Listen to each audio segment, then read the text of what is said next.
Right now, at this exact moment, two machines built nearly half a century ago are traveling through interstellar space. Not one. Two. Most people know Voyager 1, the farthest human-made object ever sent into space. The spacecraft that crossed the heliopause in 2012 and became the first human-built machine to enter interstellar space. But there is another spacecraft out there. Voyager 2. Quieter.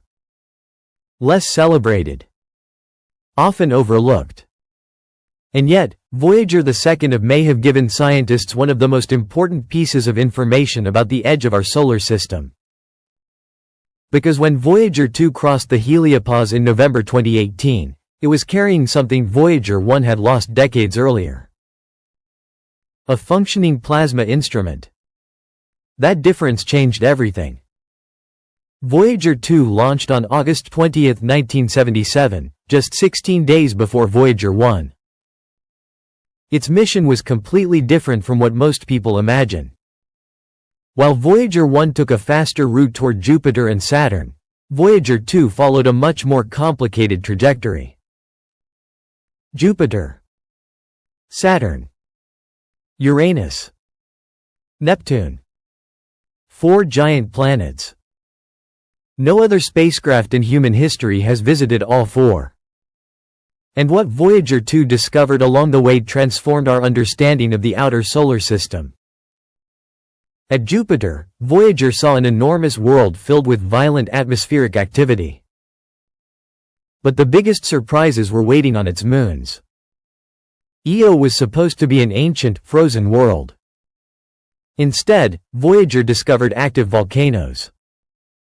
Massive plumes of material were rising hundreds of kilometers above the surface, revealing that Io was one of the most volcanically active worlds in the solar system. Then Voyager looked at Europa. Its surface was covered with enormous fractures and strange patterns. The moon looked young and geologically active, despite being covered in ice. Those observations helped establish one of the most exciting possibilities in planetary science. Europa may contain a global ocean beneath its frozen surface. Then came Saturn. Voyager revealed that Saturn's beautiful rings were far more complicated than they appeared from Earth.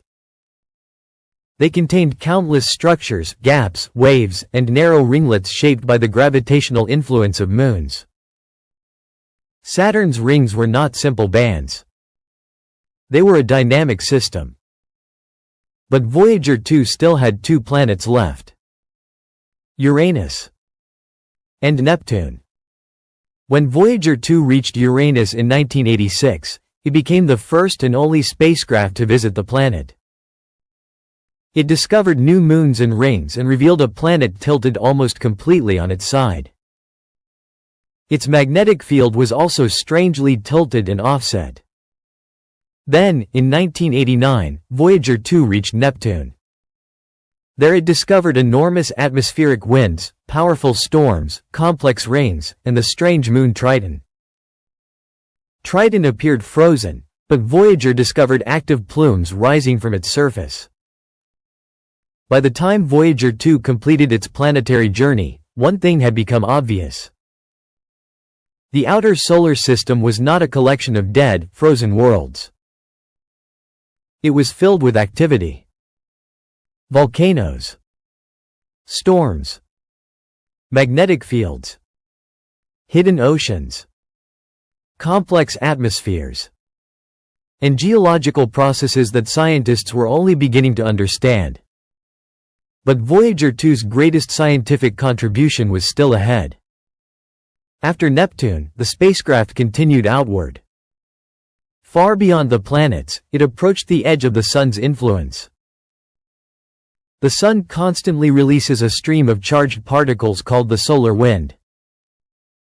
That wind expands outward and creates a giant protective bubble around the solar system. Scientists call this region the heliosphere. Eventually, the solar wind meets the surrounding material between the stars. That boundary is called the heliopause. Voyager 1 crossed it in 2012. Voyager 2 crossed it 6 years later. But there was an important difference between them. Voyager 1's plasma science instrument had stopped working in 1980. That was more than 3 decades before it reached the heliopause. So when Voyager 1 entered interstellar space, scientists could not directly measure the plasma around the boundary with that instrument. They had to reconstruct what was happening using other instruments. Voyager 2 was different. Its plasma instrument was still alive. And when it crossed the heliopause on November 5, 2018, it directly measured the plasma surrounding the boundary. For the first time, scientists had direct measurements from a spacecraft passing through this transition. And the results were surprising. The heliopause was not a perfectly clean wall. It was more complicated. Particles could cross the boundary. The solar wind and interstellar environment interacted in ways that were more dynamic than many models predicted. The space beyond the heliopause was also not empty. Interstellar space contains plasma, magnetic fields, cosmic rays, and extremely thin matter. Voyager 2 measured the density and temperature of this plasma directly, providing information that Voyager 1 simply could not obtain because of its failed instrument. And then came another surprise. Voyager 1 and Voyager 2 crossed the heliopause at different locations and under different solar conditions. Yet both encountered the boundary at surprisingly similar distances from the Sun. That raised an important question. If the Sun's activity changes throughout its roughly 11-year cycle, why doesn't the heliopause simply expand and contract dramatically? The answer is complicated. The heliosphere is shaped not only by the solar wind but also by the interstellar medium, magnetic fields, and the Sun's movement through the galaxy. It may not even have a simple spherical shape. Some models suggest an elongated structure. Others predict different shapes. And this is why Voyager 2 matters. It is sampling a different region from Voyager 1. One spacecraft gives scientists one perspective. The other gives them another. Together, they are helping build the first direct picture of what happens where our solar system meets the galaxy. But there is a problem. Voyager 2 is getting old. Very old. It was designed in the 1970s and was never expected to continue operating for nearly 50 years. Its power comes from radioisotope thermoelectric generators containing plutonium-238. As that radioactive material decays, the spacecraft loses available electrical power. Every year, there is a little less energy available for heating, communication, and scientific instruments. Engineers have therefore been forced to make difficult decisions. Turn off one system to protect another. Reduce power consumption. Shut down equipment that is no longer essential. And slowly preserve the most valuable instruments for as long as possible. Eventually, Voyager 2 will become silent. There will probably be no dramatic ending. No explosion. No final journey back toward Earth. The spacecraft will simply become too weak to communicate. But before that happens, every additional measurement matters. Because right now, Voyager 2 is one of only 2 spacecraft directly sampling interstellar space from beyond the heliosphere.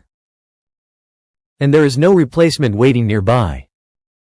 No second generation of Voyager spacecraft is currently sitting billions of miles away. When the Voyagers finally stop communicating, humanity's direct measurements from that distant region will stop as well. At least until another spacecraft makes the journey. That could take decades. Maybe longer. And this is what makes Voyager 2 so remarkable. Its importance is not limited to what it discovered at Jupiter, Saturn, Uranus, or Neptune. Its greatest legacy may be what it is teaching us about the boundary between our solar system and the rest of the galaxy. The heliosphere is not a perfect shield. The boundary is not a simple wall. The space between stars is not truly empty. And the Sun does not exist in isolation. It is constantly interacting with the environment around it. Voyager 2 is measuring that interaction from the inside. Think about what that means. A machine launched in 1977 is now billions of miles from Earth. A command sent from Earth takes more than 16 hours to reach it. The spacecraft's response takes more than another 16 hours to return. A simple conversation with Voyager 2 takes more than a full day. And yet the conversation continues. Engineers still send commands. The spacecraft still responds. Its instruments still collect data. Its signal still crosses the darkness between Earth and the edge of the solar system.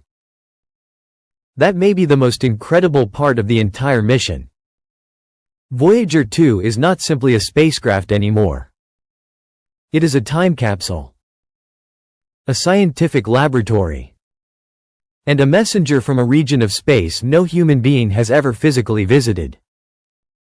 The technology aboard it is primitive compared with today's computers.